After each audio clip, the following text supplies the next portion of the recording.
This is your first time here, by the way, in Hungary? It is. It is my first time here, and I'm surprised at just how beautiful the place is. I'd heard that Budapest from my family. My family's been here, and I heard. Oh, yeah. I heard from them that the city was so pretty, and I was blown away when I got here because it really is. Right. It's a hidden gem. I think more people should know about just how great this city is. That's nice to hear. That's very nice to hear. Do you know any Hungarian word? Did you learn anything? Dursanov, I think, is thank you, something like that. Yeah, something like that. Sounds like Tursunov. So I remember Dmitry Dursanov. Look, I find the Hungarian language a little bit tricky, but I'm lucky that a lot of people here speak a bit of English, and I can get by that way. But Australians don't have the best ears for picking up languages, and I definitely fit into that category. Okay, gotcha.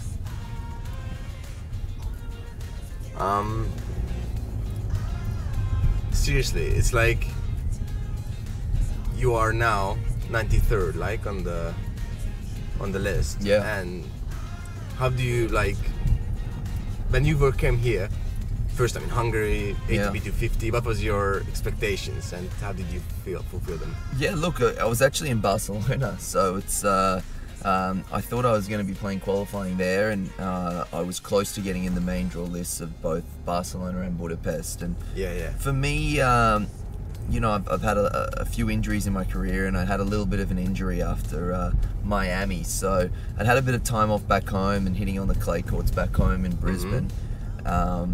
So I didn't really have the greatest of expectations coming into this tournament. I wanted to get some matches or a match or two on the clay courts, and managed to do that, so that's perfect. And I think just having this outlook on this tournament, it's every match is a positive for me, and I go into every tournament thinking I can play good tennis. That's I've been doing this for a little bit now, and I've had to come back a lot of times, and from all different types of rankings. So I feel as if I saw this as a good opportunity to get some matches here on clay courts, and I'm really happy how the tournament's been progressing so far.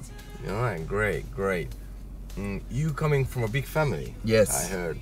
Yes. You have 4 sisters? Yes, no brothers. I beat you on that. I have 5 sisters. No brothers? No brothers. Oh, it's a disaster, isn't it? People think it's awesome. It's like, where? Yeah, how it is awesome. You have 5 sisters. I definitely, I remember as a little 3-4-year-old, when my little sister Bronte was born, I remember hearing the news, because I didn't know it was going to be a girl or a boy, and I remember hearing the news on the phone that it was a little girl, and I was devastated. I was crying so much, so I really wanted a brother. Luckily, my sisters have taken really good care of me, and they've all actually married some great guys, so I've inherited a few brothers now. And and I'm lucky I've got some good friends too, that kind of make up that missing void of not having any brothers. But my sisters are good value. They're great supporters of mine. They're my biggest fans, and it hasn't worked out too badly for me. I see. And is any of them playing tennis? They all played tennis, and that's how I started, playing tennis. They all, 3 of them obviously are older than me, and they'd go off to the local club at Laughs and hit some tennis balls, and I'd kind of tag along, and that's how I got introduced to the game, and played it from a young age, and played it all right, and that's it's taken me here to Budapest. So they can all play. They were never close to going professional or anything like that, but it's a great skill to have, to be able to play tennis. I think picking it up at a young age too, I think you get some really good skill sets, and you pick up a sport that you can play for life, which is a real positive.